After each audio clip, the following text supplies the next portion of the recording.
आप सभी का बहुत बहुत नमस्कार करेंगे न्यूज 21 में। आपके साथ मैं हूं ऋतिका पांडे। आज हम बात कर रहे हैं राजस्थान के उन गुरुओं की जो मैदान पर खिलाड़ियों को जिताना सिखाते हैं लेकिन खुद सिस्टम की फाइलों में बेचारे हार जाते हैं। जी हां, पीटीआई भर्ती 2022 एक ऐसी भर्ती जहां चयनित अभ्यर्थियों ने 2 साल का प्रोबेशन पूरा कर लिया है। 6 से 7 बार डॉक्यूमेंट वेरिफिकेशन भी उन्होंने करा लिया है और अगस्त 2025 से जांच के इम्तिहान प्रक्रिया में झेल रहे हैं, जूझ रहे हैं। वो विडंबना देखिए आप जरा। जब स्कूलों में टूर्नामेंट कराने होते हैं तो सबसे पहले पीटीआई याद आते हैं, लेकिन जब उन्हें उनका हक, पूरा वेतन और स्थायीकरण देने की बारी आती है तो सरकार कमेटी खेलने लगती है। आखिर 10 दिन में पूरी होने वाली जो जांच है 7 महीनों से क्यों लटकी हुई है? कहीं ना कहीं है ना बड़ा सवाल। क्या सरकार की मंशा इन युवाओं को मानसिक और आर्थिक रूप से तोड़ने की है?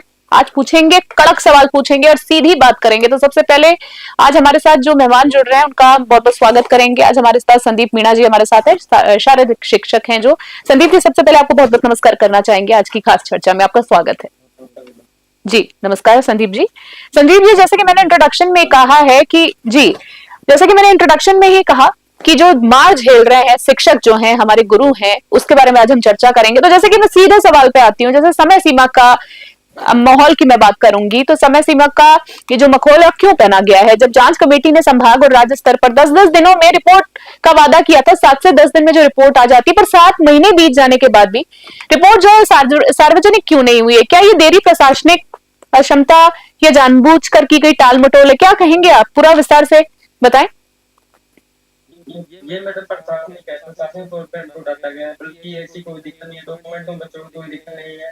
कुछ डॉक्यूमेंट है जिसमें से जो उनकी वजह से सरकार ने टीवी करवाई, उनके कुछ टीवी कराया, यहाँ पर पास भी, यहाँ पर पास करने जो भी टीचर लगे उनके टीवी हुआ है।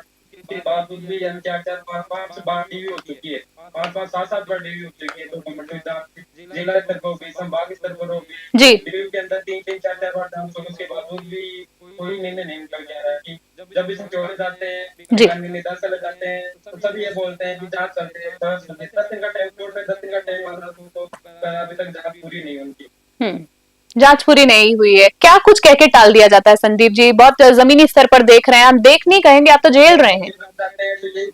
सचिवालय जाते हैं तो ये बोलते हैं संभाग तक जाते हैं, जेटी गृह में जांच करने के लिए कुछ यूनिवर्सिटी हमकी पार्टी है। हम तो खुद राजस्थान के जो बंदे राजस्थान से हैं, जी जी, जो बंदे राजस्थान से रहती है, उन बंदों को आप टाइगर नियुक्ति करो। फर्जी निकले, बता रहे फर्जी, तो फर्जी तो निकालो उसको। बिल्कुल सही बात है, बिल्कुल समझ रहे हैं हम आपकी बात। जहाँ से आप जांच की थी, आप लोगों ने आपके कर्मचारी जांच की थी, तो 11 महीने का आपने क्या कर रहे थे?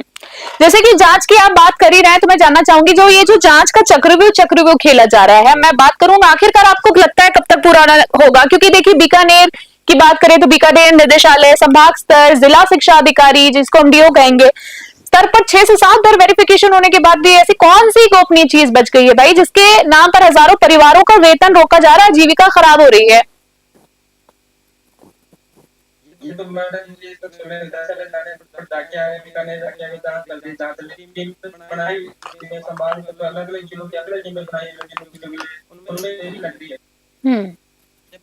जब भी जाते हैं, निदान जाते हैं, सब जिलों जाते हैं, बीकानेर निदान जाते हैं, तो ये बोलते हैं कि देरी लग रही है, ये जो आई नहीं है, देरी लग रही है, ये कह के खाना पूर्ति कहीं ना कहीं आपका जो मतलब है, कहने का मतलब है, वो कर दी जाती है और बात को टाल मटोल दिया जाता है, लटका दिया जाता है। जैसे कि आप बिल्कुल सही कह रहे हैं आप। जैसे अगर मैं बात करूं संदीप जी, तो कहीं ना कहीं आर्थिक शोषण जो है बिल्कुल है, ये परिवारों के साथ है, बिल्कुल हो रहा है। तो आर्थिक शोषण का आपको क्या लगता है कि जिम्मेदार कौन है? क्योंकि अगर मैं बात करूं तो सितंबर में प्रोविजन पूरा होने के बावजूद नियमित वेतन नामा जो है वो नहीं दिया जा रहा है। क्या इन युवाओं के अधिकारों का आपको नहीं लगता हनन है? इससे आर्थिक और मानसिक प्रताड़ना भरपाई कौन करेगा आपको लगता है? क्योंकि झेल रहा है, परिवार भी झेल रहा है, आप भी झेल रहे हैं मानसिक प्रताड़ना। प्रति 2022 में कुल पदाधिकारी तो उनको 66 पद को इसमें सेलेक्ट हुए हैं, 66 बंदे सेलेक्ट हुए हैं इसके अंदर। इसके बाद में लोगों सबको ज्वाइनिंग देते हैं, पता नहीं संभाग में जांच हो रही, वो ये हो रही, फिर भी उन्होंने अभी तक कोई निर्णय नहीं निकाल पा रही सरकार। जैसे टूर्नामेंट इतनी पटाना झेलना पड़ रहा है बहुत ज्यादा, बिल्कुल आजीविका खराब हो चुकी है, परिवार है, लालन पालन है, बच्चों की फीसेस हैं खुद शारीरिक, अगर शिक्षक की बात करें, जैसे इस हिसाब से स्कूल आने जाने का खर्चा, दुनिया भर की चीजें होती हैं। जैसे मैं आपसे बात करना चाहूंगी आगे कि हक देने में इतनी लाचारी क्यों करी जा रही है, आपको क्या लगता है? विस्तार से थोड़ा समझाइए हमारे दर्शकों को, क्योंकि अगर मैं बात करूं, शिक्षा विभाग जो है बिना पीटीआई की खेल प्रतियोगिता की कल्पना ही नहीं कर सकता है, क्योंकि तो फिर उन्हीं पीटीआई को अस्थायी रखकर उनके भविष्य से जो खिलवाड़ है वो आखिरकार क्यों किया जा रहा है? क्या लगता है आपको, ये टाल मटोल क्यों करी जा रही है संदीप जी?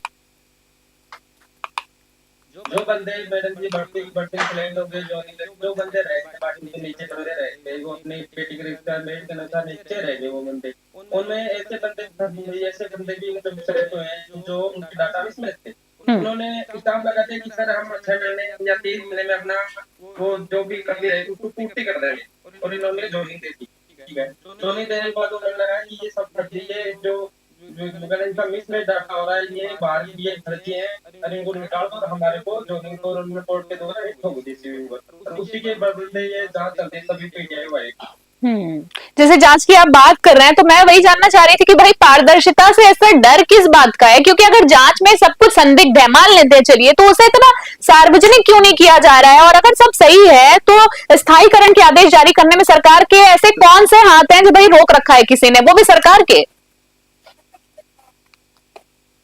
एक बार लोनी देने में उनको लग रहा है कि अब इनको 28 किसी को निकालना, तो उनके डॉक्यूमेंट प्रॉपर तरीके से डॉक्यूमेंट नहीं है, उन बंदों को निकालने पड़ेगा, नीचे इमेज के बंदे उठाने पड़ेंगे उनको, तो बस इतनी देरी हो रही कि उठाए किसको, बाहर निकाले किसको। जी संदीप जी, आप मुझे सुन पा रहे हैं? बात ये है कि जो बच्चे सेलेक्ट हुए हैं उनकी डिग्री क्या है कि कई बच्चे हैं 200-300 बच्चे बता रहे हैं जो डिग्री ले रहे हैं, एग्जाम की पहले की डिग्री, एग्जाम की बाद की डिग्री, और मिसमैच हो रहा है डाटा। और जब फॉर्म भरते हैं तो सबको पता है कि डेट ऑफ क्या है, नाम क्या है, पिता का नाम क्या है, 10वीं मार्कशीट नंबर, 12वीं 12th में, बीए में और बीपीएड की डिग्री में अपने नंबर क्या है सब भरते हैं, सबको पता है इस चीज का। पर वहाँ पर मिसमैच होगा, तो मिसमैच डाटा अभी तक क्लियर नहीं हुआ। अगर मिसमैच डाटा उनको क्लियर कर दो बाहर तो सीधा आप क्या है, और हमारे जो राजस्थान के बंदे उनको तो आप करो, बिल्कुल बेशक। अपने राजस्थान में सारे शिक्षा विद्यालय है 20, उनमें कितने बंदे आए उनको तो आप सेलेक्ट करो। जैसे जैसे जांच चलती जाएगी वैसे नियुक्ति करते जाना, जैसे डॉक्यूमेंट सही चाहिए उनको, और जो नीचे बच्चे रह रहे हैं जो जिनको बाहर निकालो उनको जगह देनी चाहिए। चलिए संदीप जी, आपसे मैं आखिरी 1-2 सवाल में बस अब ये जानना चाहूंगी, कोई ऐसी बात, आखिरी सवाल में मैं आज से चर्चा में आपसे ये जानना चाहूंगी कि कोई ऐसी बात जो आप हमारे चैनल के माध्यम से विस्तार से, आपकी कोई मन की इच्छा या कोई सरकार से आप बात रखना चाहेंगे अपने हमारे चैनल के माध्यम से आखिरी मैसेज में आज की चर्चा में? मैडम मतलब ये करना हमारा आपके चैनल के माध्यम से सरकार से, अपने मुख्यमंत्री भजनलाल शर्मा और अपने शिक्षा मंत्री मदन लाल तिवारी से यही उम्मीद करना चाहता हूँ कि जल्दी से जल्दी हमारा नियुक्तिकरण कार्यक्रम करे, कैसे भी करके नियुक्तिकरण करके हम आर्थिक रूप से बहुत जूझ रहे हैं। आपकी जनरेशन को देखते हुए, खर्चा पानी को देखते हुए बहुत खर्चा होता है, और 2142 रुपए में क्या होता है? देखो आप इतने दूर दूर तो ड्यूटी करते हैं, रहना है, खाना पीना है, रूम किराया है, बल्कि हमारी सोर्स के अंदर ड्यूटी जाती है तो हमारे खर्चे से जाना पड़ता है। आज की साइड यहाँ ड्यूटी है, आज की यहाँ ड्यूटी है, उसके खर्चे से जाना पड़ता है, दूर दूर स्टेट पर जाते हैं, नेशनल भी खिलाते हैं बच्चे को, जिला स्तर भी खिलाते हैं, तहसील स्तर पर भी खिलाते हैं। जी जी, ये सोचने लायक है सर। बिल्कुल ये वाजिब मांग है, इसमें कोई अनैतिक मांग नहीं है, बिल्कुल वाजिब है। और आज हम आपको संदीप मीणा जी आज हमारे साथ है। संदीप मीणा जी, मैं आपको ये कहना चाहूंगी कि बहुत बहुत धन्यवाद कि आप उन हजारों लाखों लोगों की आवाज बन के आज हमारे चैनल के माध्यम से इस चर्चा में जुड़े। हम चाहेंगे कि जल्दी से जल्दी इस पूरे मामले पे सरकार जो है गहन जांच करे, और इस पूरे मामले का एक जो कहते हैं ना निष्कर्ष निकले, वो आप लोगों के हक में निकले।